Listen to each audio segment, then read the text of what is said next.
In the previous lesson, we used the data import-export framework create entity wizard to create a custom data import-export entity for sites. This entity was based on the invent site table.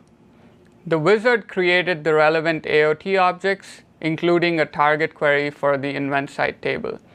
In this lesson, I'll quickly walk you through the query that was created for the invent site entity. We're back in AX, and we're looking at the DMF invent site entity project. Here you have a query called the DMF invent site target entity query. When you expand this query and navigate to the data sources, you will see that there is one table in the data source which is called the invent site table.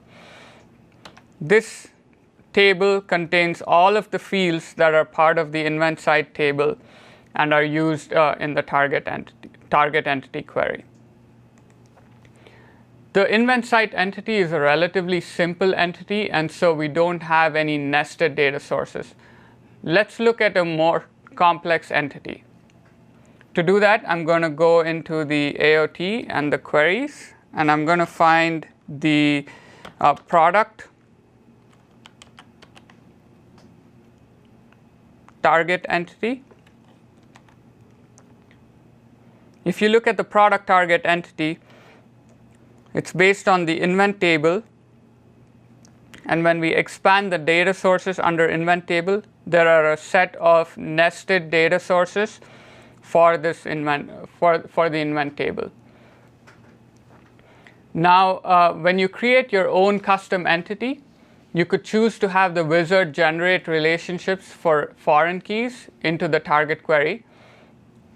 And then any source tables for these foreign keys will get added to the query. With that, we come to the end of creating a target query for the custom entity.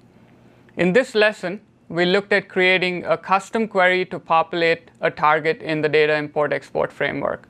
In the next lesson, we will look at how to create a class to support this custom entity.